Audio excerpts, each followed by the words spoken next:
बदलापूरच्या मुलींवरचा अतिप्रसंग याच्यामध्ये पहिल्यांदा शोधण्यामध्ये देवेंद्र फडणवीस, एकनाथ शिंदे यांचं सरकार कमी पडलं अशी परिस्थिती आहे। अनेक दिवस आरोपींना त्या ठिकाणी पकडण्यात आलं नाही। जो काही एफआयआर नोंदवला गेला होता तो डिफेक्टिव्ह एफआयआर होता। पक्षाच्या असणाऱ्या अध्यक्षा रेखाताई ठाकूर ह्या तिथे भेटून आल्या आणि त्या एफआयआर मध्ये काय काय दुरुस्त्या झाल्या पाहिजेत आणि काय काय ॲडिशन झालं पाहिजे या सगळ्यांची असणारी माहिती त्या ठिकाणी देण्यात आली। म्हणजे पहिल्यापासूनच आरोपी आणि त्याला मदतनीस जे होते ते कसे मोकळे सुटतील अशाच रीतीचा प्रयत्न होता। आता दुर्दैवी घटना अशी झालेली आहे की पोलिसांचं वर्जन असं आहे की आरोपी याला दुसऱ्या केसमध्ये चौकशीला घेत असताना त्यांनी रिव्हॉल्वर हिसकवली, 3 फायरिंग केल्या आणि त्यामध्ये असणारा एक पोलीस जखमी झाला अशी परिस्थिती आहे। संशयाचं वातावरण दूर करण्यासाठी शासनाला आम्ही असताना म्हणतोय की ज्या पोलीस अधिकाऱ्याला गोळी लागलेली आहे, दुर्दैव आहे असं मी त्या ठिकाणी मानतोय। आमच्या पूर्ण सहानुभूती त्या पोलीस अधिकाऱ्याबरोबर आहेत, परंतु खरी माहिती यावी म्हणून शासनाने त्याचा मेडिकल रिपोर्ट हा पब्लिश करावा, जेणेकरून मांडीला गोळी लागली आहे म्हणजे नेमकी कुठे गोळी लागलेली आहे हे लोकांना कळेल आणि आता ज्या थिअरीज फ्लोट होतात आहेत त्याला कुठेतरी फुल स्टॉप देता येईल अशी परिस्थिती आहे। दुसरं महत्त्वाचं आहे की ज्या केससाठी इन्क्वायरीला घेऊन जायला जात होतं ती आम्हाला असं कळतंय की मिसेसला मारहाण आणि तिने केलेल्या कंप्लेंटवरून आहे त्या ठिकाणी। तेव्हा नेमकं कशाच्या शोधासाठी त्याला घेऊन जात होते याचाही खुलासा आला तर या ज्या कॉन्स्पिरसीच्या थिअरीज फ्लोट केल्या जात आहेत त्या कदाचित त्या ठिकाणी थांबतील। या दोन्ही गोष्टींचा खुलासा पोलिसांकडून किंवा शासनाकडून आला नाही तर मग कोणाला तरी वाचवण्यासाठी या आरोपीचा बळी गेलाय का अशी चर्चा कायम राहील। तेव्हा शासनाने संशयाच्या भोवऱ्यात न अडकता त्यांनी वस्तुस्थिती लोकांसमोर मांडावी अशी आम्ही शासनाला विनंती करतो।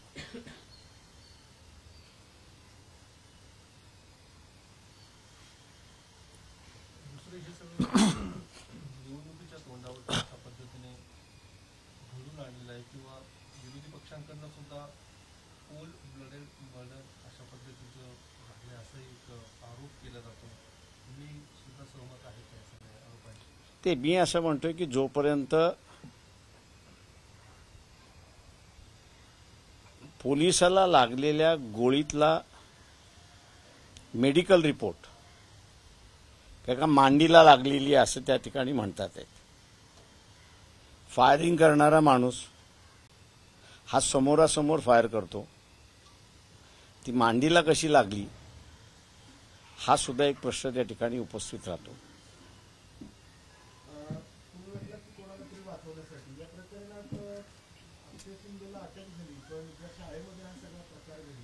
त्याच्यापैकी कोणालाच अटक नाही अजून।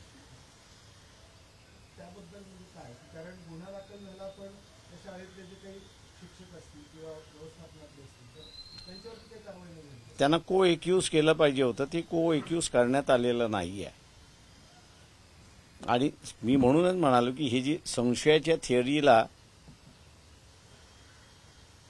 वाव मिळाला याचं कारण हे आहे का की असे अनेक प्रकार तिथे घडलेत आणि घडलेल्या प्रकाराची असणारी माहिती मॅनेजमेंटला आणि टीचरला आहे आणि आरोपी ते ओपन करणार होता का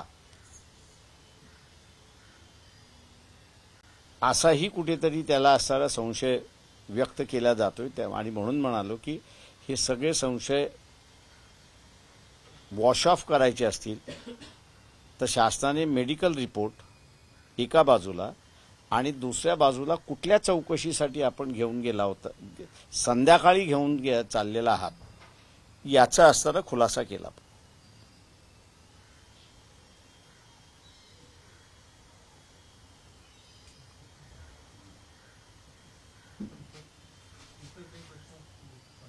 काल आपण तुम्ही त्या बोलला नाही त्यामध्ये कुठल्या याच्यावरती धनगर समाजातलं एसटीतून आरक्षण देण्यासंदर्भात सरकारने करताय तुमचं त्याला ते माझं म्हणणं असं आहे की आता असणारा हा जो इश्यू आहे तो आमच्या दृष्टी म्हणजे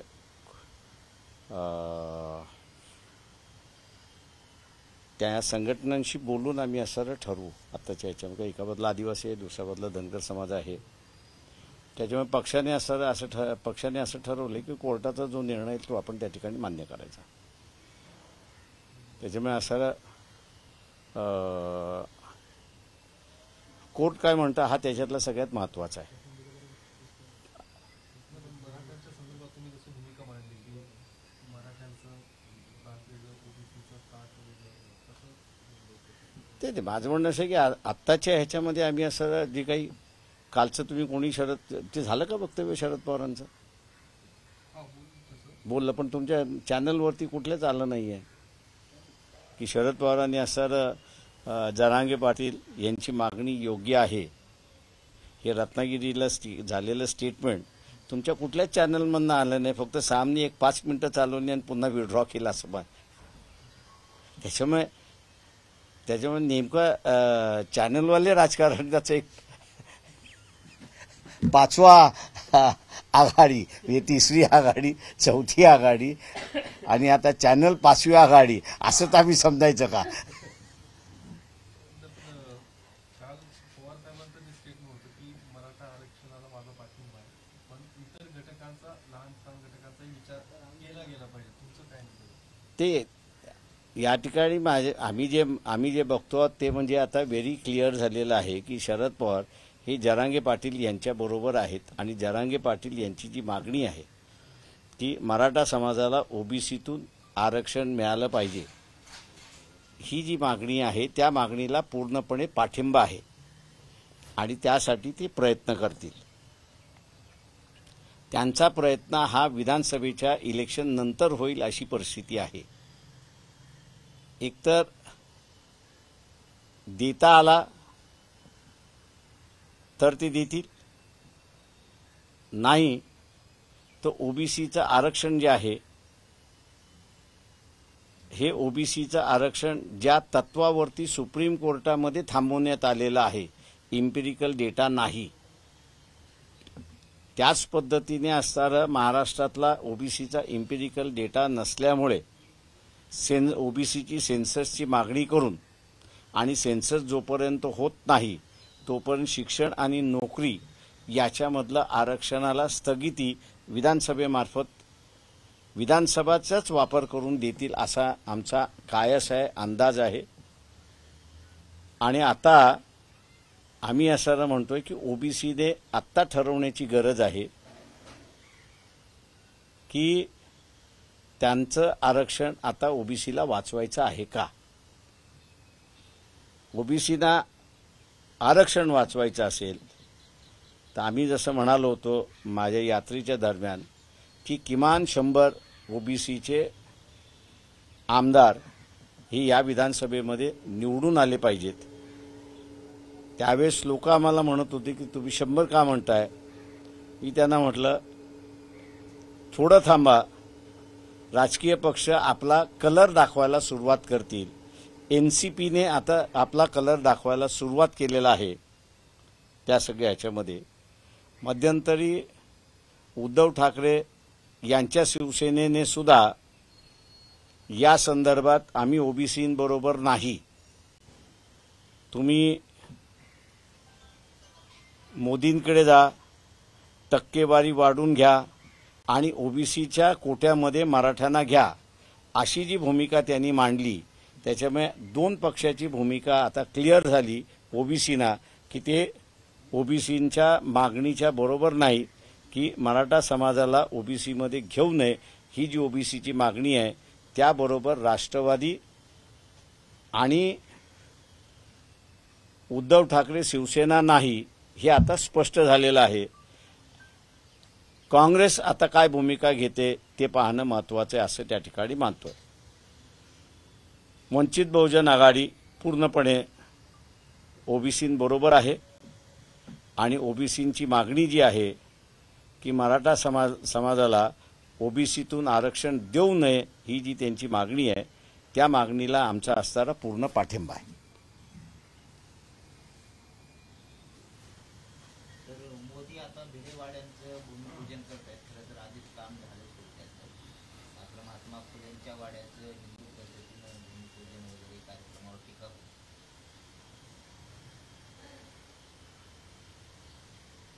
माणूस जसे आहेत तसे तुम्ही स्वीकारले पाहिजेत असं जे आहे ते माझ्या अंदाज बीजेपी स्वीकारायला तयार नाही आहे, तर ते सगळ्यांना सांस्कृताईज करण्याच्या पाठीमागे लागलेले आहेत असे एकंदरीत दिसते.